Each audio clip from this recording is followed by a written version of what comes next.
નમસ્કાર નમસ્કાર નમસ્કાર નમસ્કાર વિદ્યાર્થી મિત્રો, કેમ છો? મજામાં? ધોરણ 9ના વિદ્યાર્થીઓ હોય અને જ્યારે ડિસેમ્બર મહિનાની એકમ કસોટીની વાત આવે ત્યારે વિદ્યાર્થીઓમાં સહજ એવી ચિંતા હોય કે કેવું પેપર આવશે, શું આવશે, કેવા પ્રકારના પ્રશ્નો પૂછાશે. સો ચિંતા કરવાની જરૂર નથી. તમારા માટે એક સરસ મજાનું એક પેપર કે જે આવતીકાલની એકમ કસોટીમાં પૂછાવાના ચાન્સીસ બહુ બધા છે, એવું એક પેપર તમારા માટે લઈને આવ્યો છું. આપનો મોટો ભાઈ સાહિલ વેકરી આપ સૌનું વિદ્યાકુલ ગુજરાતી યુટ્યુબ ચેનલ પર હાર્દિક હાર્દિક સ્વાગત કરું છું. જ્યાં દોસ્તો અત્યારે આપણી પાસે સેક્શન એ ત્રિકોણ PQRમાં P બરાબર Q બરાબર R, અહીંયા ત્રણેય ખૂણા સરખા કીધા છે. જો PQ બરાબર 6 હોય તો PQRની પરિમિતિ બરાબર ખાલી જગ્યા સમબાજુ ત્રિકોણ હોય, ત્રણેય બાજુ જો સરખી હોય, સોરી, ત્રણેય ખૂણા જો સરખા હોય એટલે સમબાજુ ત્રિકોણ બને. તો સમબાજુ ત્રિકોણની ત્રણેય બાજુ પણ કેવી થાય? સરખી થાય. એટલે 6 તેરીને 18 એ તમારા માટે પહેલા ક્વેશ્ચનનો જવાબ સેક્શન એ નો. ત્યારબાદ બીજો સવાલ એવો છે કે સમાંતર બાજુ ચતુષ્કોણ PQRS માં PQ બરાબર 8, PQRS અને સમાંતર બાજુ ચતુષ્કોણ PQRS બરાબર. PQ 8 છે, QR 5 છે, આ 5 છે, આ 8 છે, 8 ને 8 16 ને 10 26, કારણ કે પરિમિતિ જ પૂછી છે. તો અહીંયા ચેપ્ટર નંબર 7 અને ચેપ્ટર નંબર 8 ત્રિકોણ અને ચતુષ્કોણ અને એના પ્રશ્નો તમારી સામે છે. ત્યારે સોલ્વ કરવા માટે તમારી જે કન્સેપ્ટ છે એવું હોય કે સમાંતર બાજુ ચતુષ્કોણની સામેની બાજુ સમાન હોય, એટલે 8 તો 8, આ 5 તો 5 અને એમ કરીને 26 થાય. PQR અહીંયા ત્રિકોણ આવશે, ત્રિકોણ PQR એકરૂપ ત્રિકોણ XYZ. તો Q ની સામે બરાબર મધ્યમાં કોણ છે? Z છે. તો Q બરાબર ખૂણો Z, એટલે Z છે એ રાઈટ આન્સર આવશે. ચતુષ્કોણ ABCD માં A, B, C અને D ચારેય ખૂણા સમાન હોય તો બે કેસ પોસિબલ છે. જો ચારેય ખૂણા સમાન હોય તો એવા બે કેસ પોસિબલ છે ભાઈ. ચારેય ખૂણા સમાન હોય ને એવા બે કેસ પોસિબલ છે.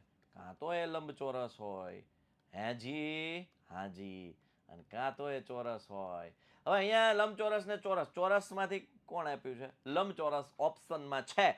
એનો મતલબ કે જવાબ આવશે લંબચોરસ. ઓકે, ત્યારબાદ દરેક લંબચોરસ એ ચોરસ પણ છે. ના, ખોટું છે ભાઈ. ખરું ખોટું કીધું છે ને?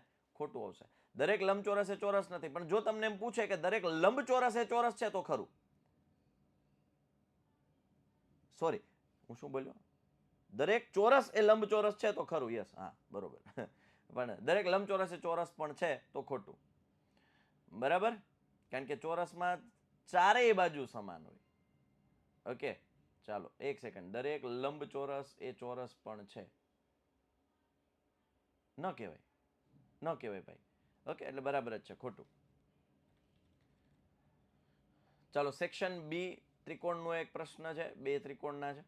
ઓકે, મસ્ત મજાનો કન્સેપ્ટ છે. અહીંયા સાતમો એક કે છે, 7 8મો અને સાતમો દાખલો. આમ તો ABCમાં AB અને AC ના મધ્ય બિંદુઓ અનુક્રમે E અને F છે અને EF બરાબર 6.5, તો BC શોધો. ત્યારબાદ આ સેક્શન સી, હમણાં જવાબ બતાવું તમને હું, બરાબર ને? ચાલો, સમબાજુ ચતુષ્કોણના વિકર્ણો એકબીજાને લંબ છે. અહીંયા ક્વેશ્ચન ત્યાં ઉપર ચેન્જ કરવાનો રહ્યો છે. છઠ્ઠો ક્વેશ્ચન આ છે, બરાબર. આ પૂછાવાના ચાન્સીસ ખરા, બરાબર. આ એના જવાબ છે.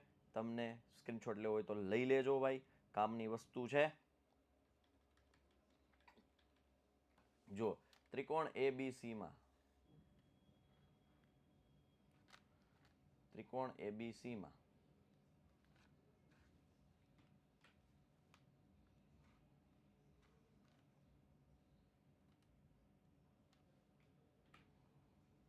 ચાલો એક સેકન્ડ.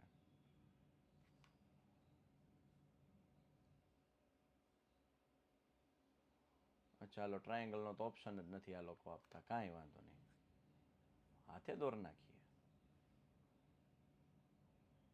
ઓકે, ચાલો. ત્રિકોણ ABCમાં AB નું મધ્ય બિંદુ E, AC નું મધ્ય બિંદુ F. EF 6.5 હોય, જો આ 6.5 હોય તો કન્સેપ્ટ યાદ રાખો. જ્યારે આ બે મધ્ય બિંદુને જોડતો રેખાખંડ હોય તો એ ત્રીજી બાજુ કરતા અડધો હોય. તો આ 6.5 હોય તો આ કેટલો હોય? 13. એટલે અહીં જવાબ આવશે 13. બરાબર, જો આ કન્સેપ્ટ છે મસ્ત. એ બરાબર 90 ને AB બરાબર 80 હોય, કાટકોણ ત્રિકોણ હોય તો B અને C 45 45. એક સેકન્ડ, આકૃતિ કંઈક બીજી રહી ગઈ છે. આની આની આકૃતિ ત્યાં રહી ગઈ છે, મતલબ જવાબ ત્યાં આવી ગયો છે, કંઈ વાંધો નહીં. હાલો, પ્રમેયની આકૃતિ આવી ગઈ છે. હા, બરોબર ને, કોઈ વાંધો નહીં. આની આકૃતિ ત્યાં થઈ ગઈ છે, જવાબ રહી ગયા છે, વાંધો નહીં. આને એક કામ કરીએ, આને આને ભૂલી જાઓ તમે, આને ભૂલી જાઓ, હું તમને સોલ્વ કરાવી દઉં. સાહિલભાઈ બેઠા હોય પછી શું હોય, ચિંતા જ ન કરવાની હોય. જો એક ત્રિકોણ છે, બરોબર, એક ત્રિકોણ છે, કેવો કાટકોણ ત્રિકોણ કીધો છે ને, ઓકે. તો આ કાટકોણ ત્રિકોણ છે, આ 90નો છે, ઓકે. AB અને AC બે સમાન છે, એટલે AB અને AC બે સમાન છે. સમાન બાજુની સામેના ખૂણા સરખા હોય. આ એક 90નો છે, તો આ કેટલા થઈ જાય? 45 45, કારણ કે ત્રિકોણના ત્રણેય ખૂણાનો સરવાળો કેટલો થાય? 180. તો એક 90નો હોય તો બાકીના બે સરખાઈ હોવા જોઈએ, સરવાળો 90 થવો જોઈએ, તો એક જ ઓપ્શન છે 45. ઓકે, ચાલો. ત્યારબાદ ADB અને ADC માટે વિચારીએ તો AD બરાબર AD સામાન્ય બાજુ, ADB અને ADC 90, કારણ કે લંબ દ્વિભાજક છે. DB બરાબર DC આપ્યું છે, DB બરાબર DC લંબ દ્વિભાજક છે, એટલે બાખું બા શરત લાગશે. અને બે ત્રિકોણ એકરૂપ થઈ જાય તો પછી AB બરાબર AC સમદ્વિબાજુ ત્રિકોણ સાબિત થઈ જાય. ચાલો બતાવો કે લંબચોરસનો દરેક ખૂણો કાટખૂણો છે. ચતુષ્કોણનું આ સરસ મજાનો ક્વેશ્ચન અને મોસ્ટ આઈએમપી ક્વેશ્ચન છે, સો પ્રિપેર કરી રાખો. વિદ્યાર્થી મિત્રો, અહીંયા તમે જેટલી તૈયારીઓ અત્યારથી કરશો, ઘણા એમ કે સાહેબ હજી તો પરીક્ષાને વાર છે, આ તો નાની પરીક્ષા કહેવાય, ઘણા કે આને ખોટી પરીક્ષા કહેવાય, આ તો ટ્રાયલ કહેવાય. અલ્યા કલેજાઓ, થોડી ગંભીરતા દાખવી અને તૈયારીઓ કરી નાખો, મસ્ત મજાની રીતે સમજી લો આને.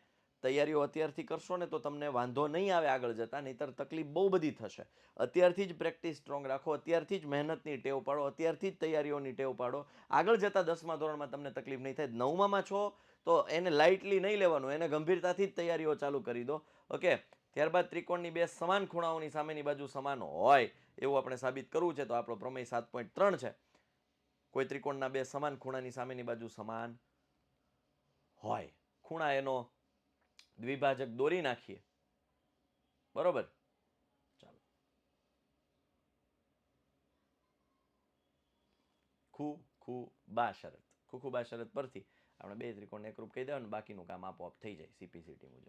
સમદ્વિબાજુ ત્રિકોણની બે સમાન બાજુઓની સામેના ખૂણા સમાન હોય છે, બરોબર. આ બે પ્રમેય મોસ્ટ આઈએમપી છે. ઇવન ચતુષ્કોણમાં પણ એક ક્વેશ્ચન ખાસ અહીંયા એક તમને હું લટકણિયાનો આપી દઉં, ખાસ મોસ્ટ આઈએમપી, કે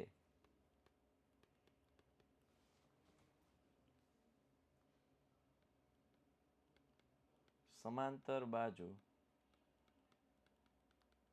ચતુષ્કોણનો કોઈ એક વિકર્ણ તેના બે એકરૂપ ત્રિકોણોમાં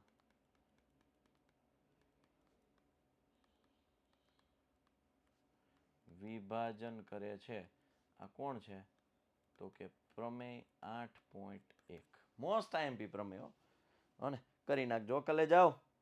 ચાલો વિદ્યાર્થી મિત્રો, આ હતું આપણું એક સેમ્પલ પેપર કે જે લગભગ તમને કાલે પૂછાવાના ચાન્સીસ બહુ બધા છે. તો આની તૈયારીઓ અત્યારથી કરી નાખો કમ્પ્લીટ, બરાબર. જવાબ સાથે તમને આપ્યું છે. ચાલો, અને પ્લે સ્ટોર પરથી આપણી એપ્લિકેશન યુથ એજ્યુકેશન ડાઉનલોડ કરો. આવું તો ઘણું બધું અમે ત્યાં પ્રોવાઈડ કરીએ છીએ દીકરાઓ. તમારા માટે એપ્લિકેશન બનાવવામાં આવી છે, સ્પેશિયલી તમારા માટે ડિઝાઇન કરેલી છે, કે જેમાં લર્ન સેક્શન છે આખો તમારો છે, કે ત્યાં ફ્રી ઓફ કોસ્ટ અમે ઘણી બધી વસ્તુઓ પ્રોવાઈડ કરીએ છીએ. ત્યાં લર્નિંગ માટેનું બધું જ મટીરિયલ અવેલેબલ છે. તો શા માટે તમે આપણા એક ફોનમાં એક એજ્યુકેશનને રિલેટેડ એપ્લિકેશન ના રાખીએ, બરાબર. ગેમિંગની તો એવી ઘણી બધી હોય, સોશિયલ મીડિયાની ઘણી બધી હોય, પણ જે આપણું કરિયર બનાવે છે, જે આપણું એજ્યુકેશન લાઈફને ઉજ્જવળ બનાવે છે, એ જ વસ્તુ આપણે આપણા ફોનમાં નથી રાખતા. તો ક્યાંક ને ક્યાંક એ દયનીય બાબત છે. પણ આશા છે કે તમે પ્લે સ્ટોર પરથી અમારી એપ્લિકેશન છે યુથ એજ્યુકેશન પેપર જનરેશન, ખાસ એ ડાઉનલોડ કરી અને તમારા ફોનમાં ઇન્સ્ટોલ રાખશો એવી આશા, અભિલાષા, અપેક્ષા સાથે આપનો મોટો ભાઈ સાહિલ વેકરિયા વચ્ચેથી રજા લઈ રહ્યો છે.